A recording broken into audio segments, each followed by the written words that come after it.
Olá novamente a todos. Vamos dar continuidade aqui aos nossos estudos online, né? Para não perder o embalo, a gente vai fazer mais uma aula nesse formato à distância, como mais ou menos uma continuidade da anterior, que eu falei sobre valores e arranjos desses valores em pequenas miniaturas, como estudos prévios para uma pintura mais elaborada. E agora eu vou fazer de fato essa pintura mais elaborada, expandindo a minha paleta. Mas eu vou fazer isso como eu gosto de fazer didaticamente, que é introduzir aos poucos as cores, né? Porque, primeiramente, a gente consegue fazer mais com menos. Se a gente conseguir usar bem as três primárias, a gente vai ter uma gama bem grande de tons, de variações. Como a gente está vendo, por exemplo, nesse triângulo de Goethe, né? Nesse formato de distribuir. O que às vezes aparece como um círculo cromático pode ser apresentado aqui nesse formato triângulo, onde a gente tem as primárias, secundárias no meio e terciárias. E olhando esse quadro ao lado aqui, a gente vê como é possível conseguir uma gama bem grande de cores, considerando apenas as três primárias e sabendo misturá-las direitinho, experimentando bem essa mistura, né? Eu tenho inúmeros exemplos aqui, onde eu tenho apenas três cores e consigo uma gama bem grande de variações com essas três, né? Aqui eu mudei apenas uma, troquei o azul cerúleo pelo azul ultramar e já consegui outra gama bastante diferente, dando outra tônica na pintura, né? Então, quem faz as aulas aqui com a gente sabe a importância que a gente dá para esse processo, esse método, né, esse critério na hora da escolha das cores, né? Então aqui mais alguns exemplos de variações feitas a partir de três cores apenas, levando em conta aquele estudo prévio dos valores, né, que a gente viu na outra aula. A gente tem inúmeras referências, vocês podem ver atrás de mim aqui como a gente tem esses quadros de referências de cores, tem alguns painéis aqui feitos pelos professores, esse foi a professora Amanda que fez, alguns outros impressos, e tem como uma grande referência nossa aqui o Color Choices do Stephen Quiller, onde ele faz um processo bastante científico, bastante experimental aqui com relação às cores. Ele coloca quadros extensos aqui, onde ele vai pontuando os melhores pigmentos de cada marca e faz inúmeros quadros de misturas de cores e apresenta para a gente também esse grande círculo cromático que leva em conta os pigmentos mesmo, né? Porque a gente diz genericamente quais são as cores complementares, mas sem levar em conta o pigmento em si, né? Então, para quem dá uma olhada com calma nesse livro, tem muita coisa dele na internet, eu vou colocar alguns links a seguir, né? Esse quadro aqui apresenta quais são as cores primárias de fato e eu vou utilizar aqui umas variações delas, né? Eu vou fazer um exercício agora com o amarelo cadmium, com esse permanente rose, quinacridone, e com o azul ultramar, que está aqui embaixo, não é considerado a primária aqui pelo Quiller, mas vai funcionar como primária para esse meu exercício aqui. Então, vamos dar sequência aqui partindo para a prática. Primeiramente, antes de começar a trabalhar, a gente tem que se certificar de que todos os elementos que a gente pode precisar para a pintura estejam por perto, né? Não pode faltar alguma coisa na hora que você começou, senão isso te atrapalha. Tinta, papel para enxugar, para secar, papel para teste, água, pincéis, tudo por perto, né? Para que não haja interrupções. Seguindo o nosso raciocínio, apresentado na aula anterior, a gente vai usar apenas três cores primárias aqui e vai ver o quanto a gente consegue extrair com essas cores primárias, né? Então, eu sempre gosto de começar fazendo um pequeno quadro, assim, de experimentação dessas cores isoladas e depois nas suas combinações. Eu tenho o amarelo cadmium, o permanente rose, ou quinacridone, e azul ultramar, que não é a princípio a cor primária, o azul primário não é esse, segundo o Stephen Quiller, né? Mas ele vai funcionar aqui para minha finalidade.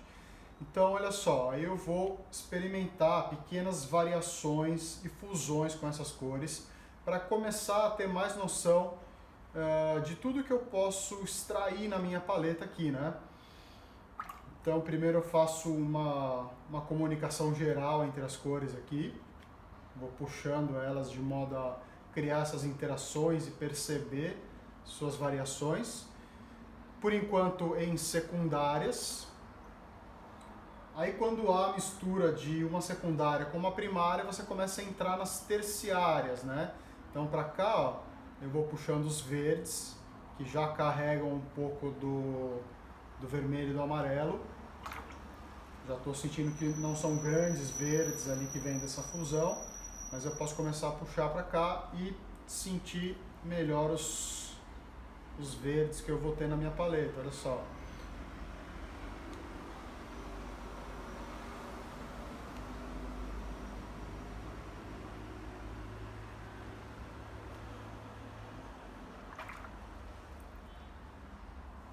Outra maneira de eu fazer isso aqui é com pequenos quadros de misturas, assim, né? Aqui eu tenho o amarelo puro, aqui eu vou ter o amarelo com uma parcela pequena de laranja, de vermelho, né, para dar o laranja. Aqui eu vou ter o azul puro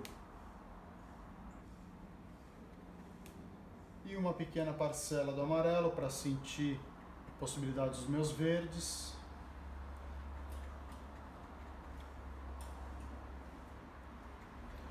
Então isso já me dá uma noção boa do que eu posso esperar com relação ao que está na foto, né, o que eu tenho de referência, o meu estudo prévio de valores e o que as cores vão me oferecer na sua versão mais saturada ou na sua versão dessaturada. Quando eu vou chegar aqui, vou aguar essas cores para sentir mais a variação do valor de acordo com a diluição, né?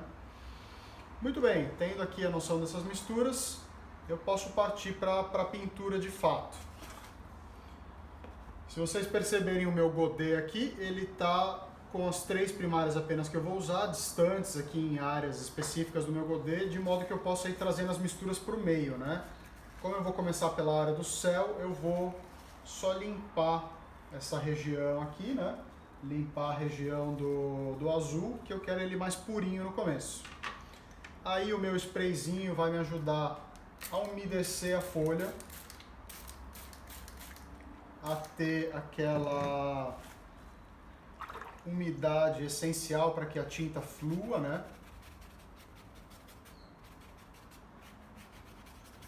Planejando as regiões de maior importância.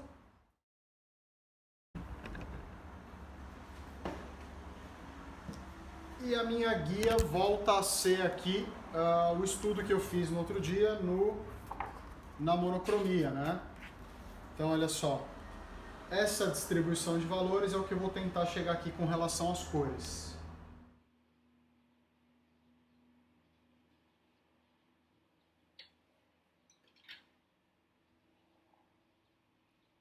Para começar esse céu aí, um pincel um pouco maior, para dar uma cobertura grande de área, né? Já está tudo bem molhadinho, então vamos ver o degradê como é que vai sair.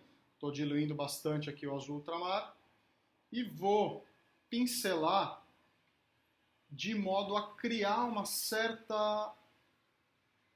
certo direcionamento do olhar para o meu tema, que é a casa, né? Então, olha só, eu criei nuvens que não existem na fotografia, mas como estratégia de guia do olhar. Essas nuvens, aí a forma delas se transforma em guias, olha só, elas estão trazendo aqui para dentro. Posso fazer uma pequena variação ó, com as minhas primárias aqui, eu pego um pouco do violeta e um pouco do amarelo para começar a entrar num neutro e vou fazer uma variaçãozinha nesse céu, para não ficar totalmente só um céu azul. Eu posso pôr uma variaçãozinha aqui nessa região. E como eu sei que vai secar a tinta e ela vai perder a vibração, eu já ponho uma ou outra pincelada um pouco mais intensa lá no céu. Partindo para a montanha que está atrás da casa, ó, dentro da mesma atmosfera aguada, eu vou fazendo uma mistura aqui puxada para o verde e vou pontuando a montanha lá atrás, olha só. Já podendo vir um pouco para o primeiro plano.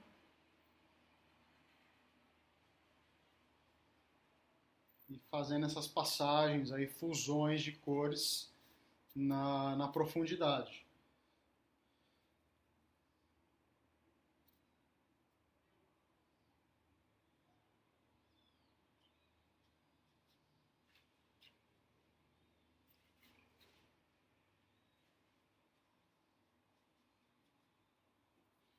Como são apenas três cores, três elementos, fica mais fácil de eu ir lidando com isso aqui na paleta, né?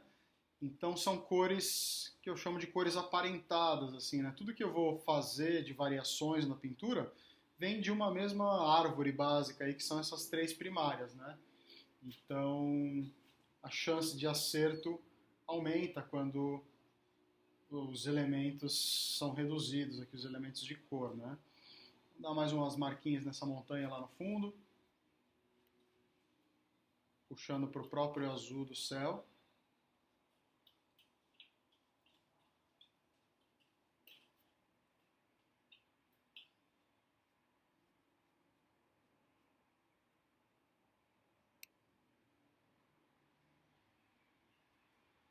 Tudo bem aguadinho, porque está distante, né? Usando o conceito da perspectiva atmosférica. Eu acho que já está legal de montanha. Eu já posso começar a considerar o primeiro plano aqui. Bastante luminosa essa região central, então vamos lá. Passar pinceladas amplas aqui, né? Desconsiderando as áreas de sombra por enquanto, levando em conta mais a área de luz, que são as cores mais claras.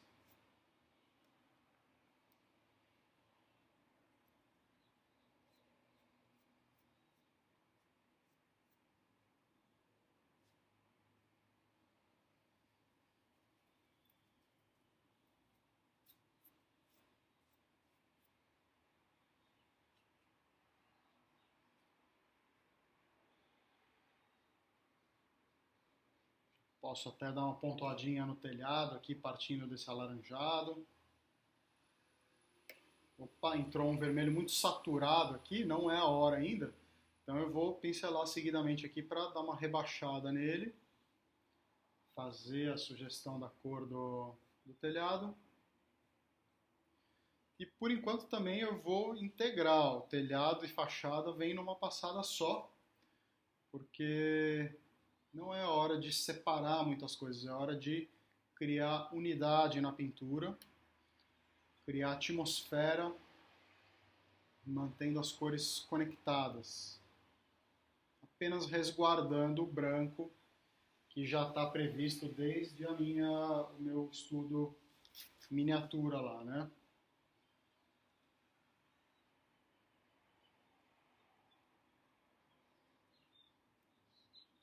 Temperando as cores aqui. Com um cinzinha nessa fachada, né? Deu a mistura das três primárias aí, deu um acinzentado.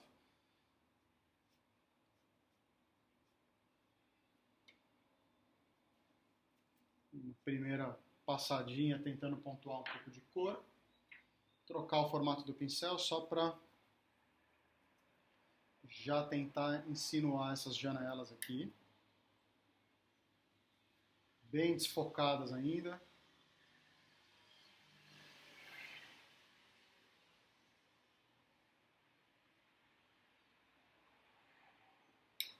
E aí vamos lá, partindo ou continuando aqui com as variações do fundo aqui principalmente. Como está tudo molhado, é hora de eu usar as pinceladas difusas assim, né? Definição vem no próximo estágio.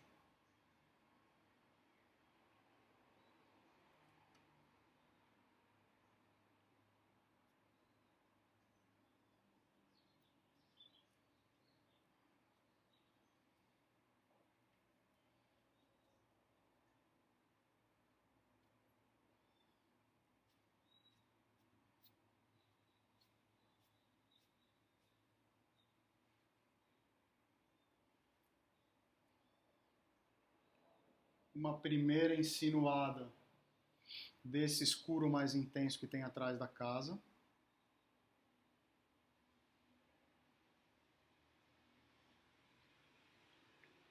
Que é o que vai valorizar a área de luz, né? Então, puxando aqui para uma cor um pouco mais saturada já, azul, amarelo, um pouquinho do vermelho para escurecer esse verde que está ficando. E desenha, por consequência, aqui o fundo da casa numa contraforma aqui, né?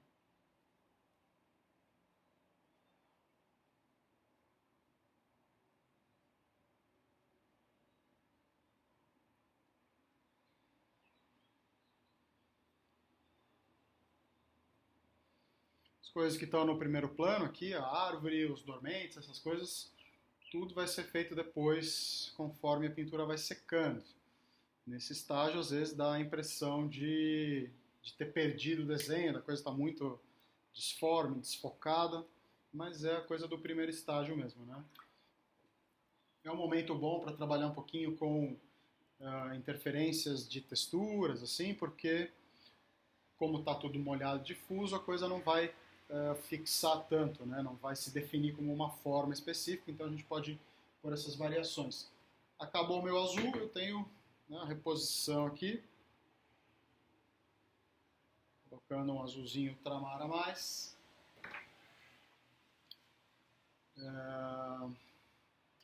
Vamos lá, pincelando, aproveitando o estágio da pré-secagem aí, enquanto vai secando, a gente vai aproveitando esses estágios.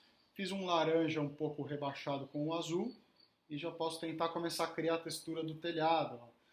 Mas sem ser muito literal, assim, né? Sem desenhar cada telha, porque eu acho que é uma característica mais interessante da aquarela, essa sugestão muito mais do que a descrição completa dos elementos, assim, né? Então, olha só, eu vou dando umas sugeridas no formato do telhado.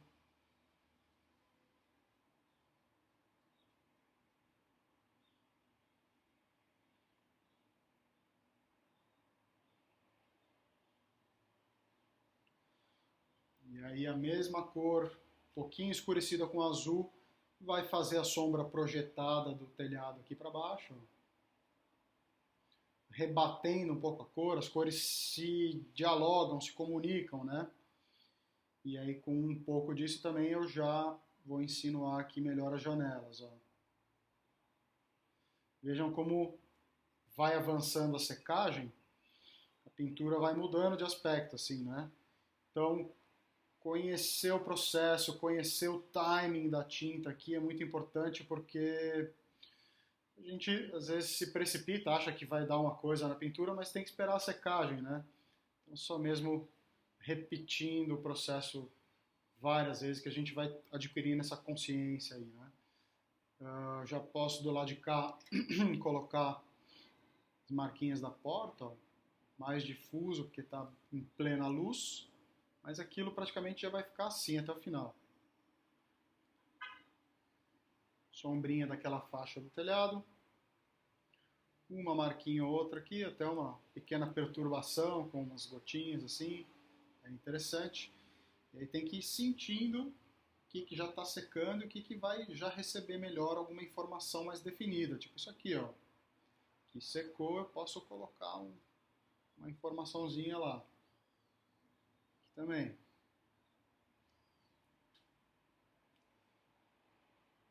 Ó, um amarelinho mais saturado lá no fundo. Também algumas outras passadas gerais aqui para dar uma saturadinha a mais. Estou percebendo que está ficando tudo muito desmaiado nessa região, ó. Desmaiado quer dizer com pouca intensidade de cor. Então vamos lá, colocar umas marquinhas aqui e ali mais fortes para a secagem não desmaiar muito a minha pintura, né? Vamos avançando aqui para a árvore. Eu achei que eu ia ter que passar um secador em algum momento aqui para agilizar, mas não está sendo necessário. Até porque o dia está um pouco mais quente hoje. E esse processo de secagem está sendo acelerado, ó.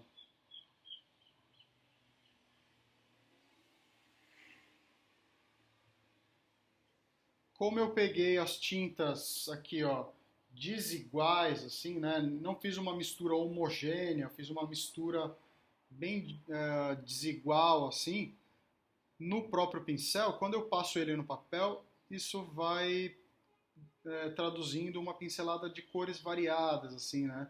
Eu vou sentindo que cada pincelada que eu dou vai soltando a cor de um jeito diferente, assim, né? Ó, bacana, tem coisas definidas, coisas indefinidas. Pode variar o formato da pincelada, horas puxado, horas batido, horas arrastado.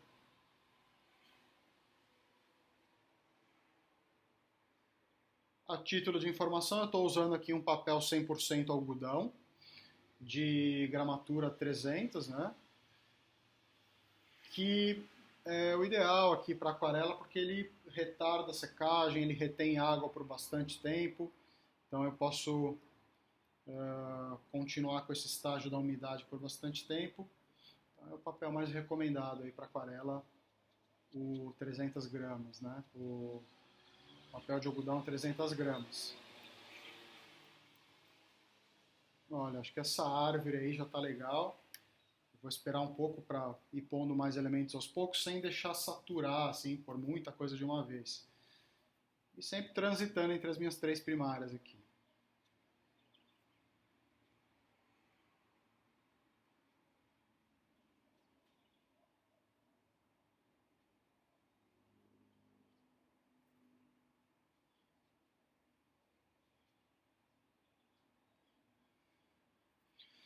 Pincelada meio seca, assim arrastada, dá um efeito bem interessante de desfoque.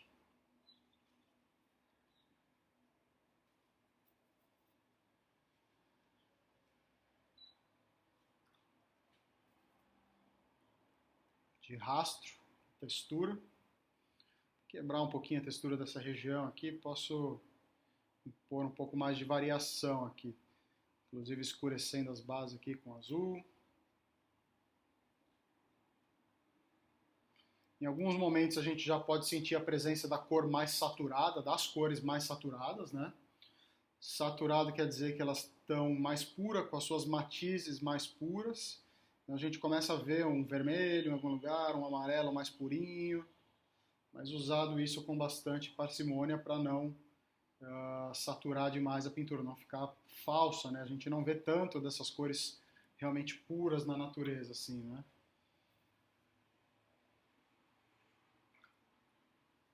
Mais uma aguadinha de amarelo lá no fundo, bem desmaiadinho para não trazer isso muito para frente.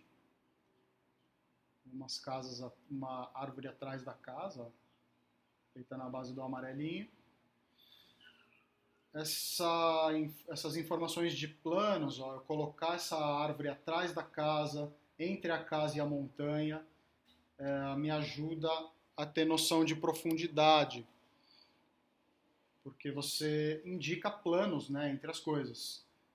Se você na pintura não tem como demonstrar que uma coisa está na frente da outra, isso faz perder um pouco da profundidade. Vamos deixar aquela região ali, vamos partir para essa parte mais frontal aqui, com essa árvore, esses dois pinheirinhos que eu troquei de posição. Já tinha planejado isso no outro estudo que eu fiz, da aula anterior. E agora vamos lá, fazer uma corzona mais saturada aqui para resolver esse pinheiro praticamente numa pincelada. Ó. Então ele tem que estar com o pincel bem cheinho de tinta aqui, só que desigual. Estou pegando um pouco das três cores e vocês vão sentir conforme eu vou pincelando, as cores vão saindo diferentes do meu pincel. Aqui eu já estou usando um pincel de maior dimensão, pelo sintético aqui, mas bacana para essas coisas amplas, né? Variando, horas ele deitado, horas ele de pé. Pode deixar uns branquinhos no meio do caminho, pode pôr uns trechinhos de cor mais saturada no meio da brincadeira aqui.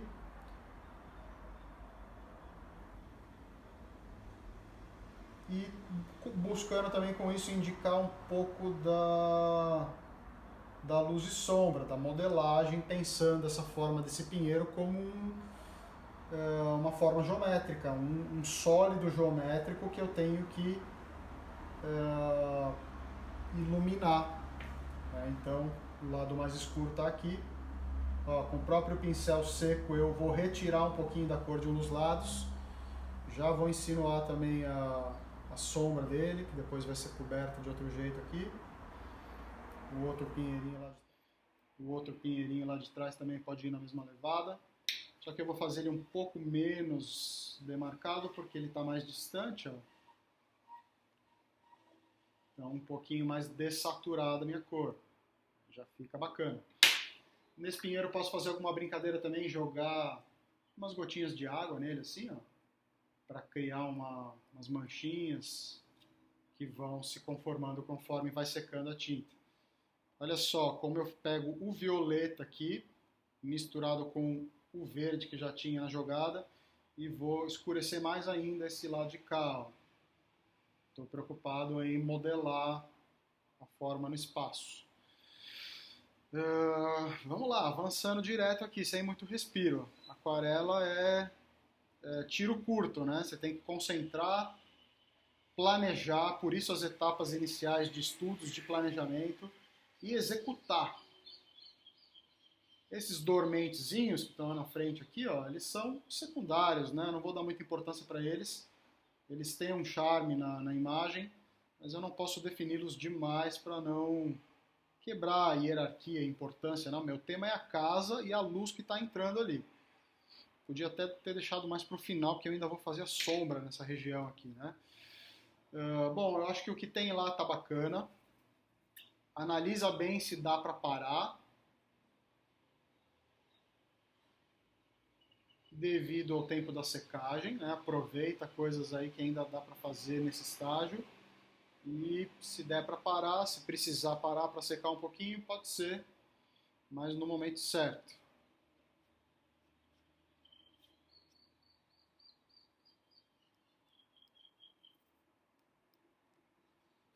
Vou dar uma paradinha até para secar um pouquinho e já continuo. A gente pode dar a última camada, que é a aplicação da sombra. A gente vê que ainda está faltando sombra nessa região para valorizar aquela luz ali, né? Essa sombra sempre funciona bem quando puxado para o azul, violeta, né? Então eu vou fabricar aqui essa cor, aí eu tomo cuidado para não misturar muito com o amarelo, para não criar um elemento muito neutro. Então eu procuro fazer aqui numa região mais limpa. Eu dei uma limpadinha no godê.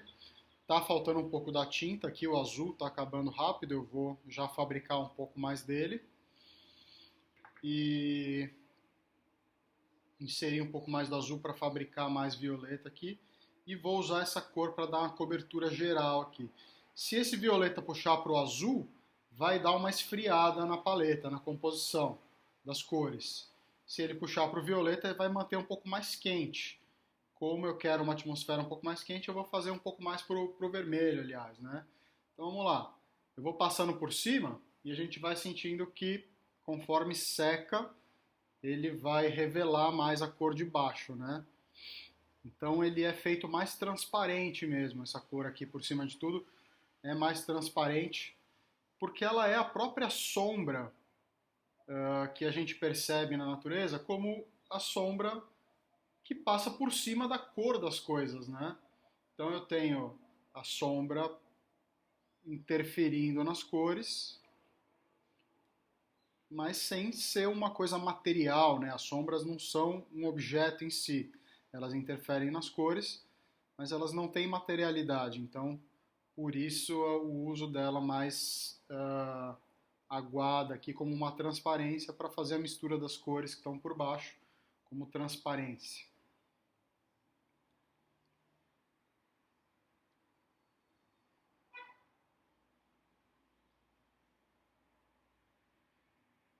Horas mais para o violeta, vermelho, horas mais para o azul, né? Dando uma trocada na paleta, na temperatura.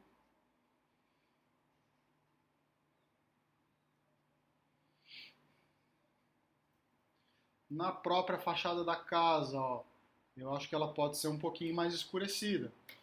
Então vamos fazer a experiência de dar essa passada aqui de uma camada mais aguadinha, que vai manter o que está embaixo, mas vai acrescentar mais sombra nessa região.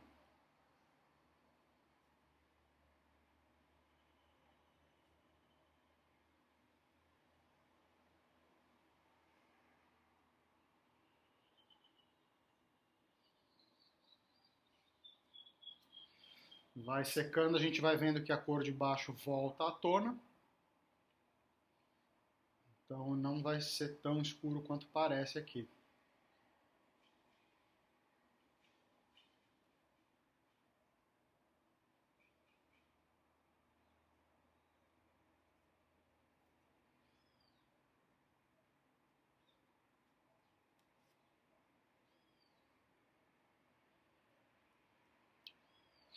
Isso é a importância de ter feito por baixo a cor mais intensa, porque a gente sabe que essa cor vai voltar à tona, né? Embora pareça que esteja cobrindo totalmente com esse violeta, ela vai voltar à tona a cor de baixo. Então é importante que na primeira camada já se considere a presença da cor que vai voltar à tona depois. E no fundo, só trabalhando com alguma variação de paleta mais densa, assim, que já secou, consigo fazer essa intensidade aqui.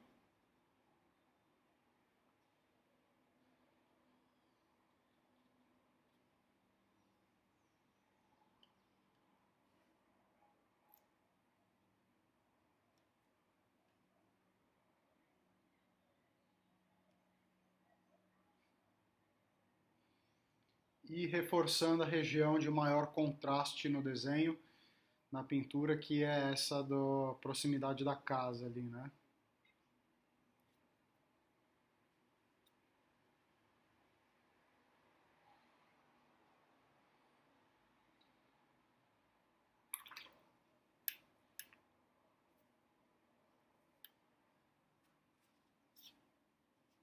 Agora eu posso retornar aqui e colocar umas cores mais saturadas, né? Dando umas pinceladinhas mais difusas, sem texturizar demais. Aliás, texturizando sem demarcar demais, né? E enfatizando a região luminosa aqui do amarelo.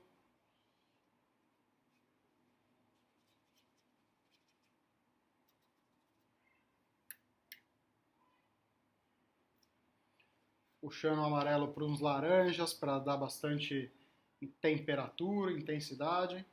E ainda com chance de fazer uns verdinhos aqui também. Nessa área de transição, acho que pode ter umas coisas mais pro verde também.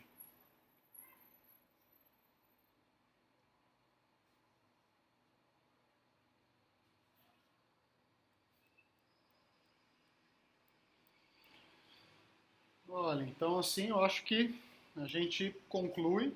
É bom ter a consciência do momento de parar, né? Eu acho que eu cheguei no momento legal aqui, consegui fazer as coisas com etapas bem planejadas e espero que vocês tenham acompanhado, tenham gostado do processo aí e repitam ele partindo desde aqueles estudos preliminares da distribuição dos valores, né, para chegar nessa etapa da pintura com consciência, né?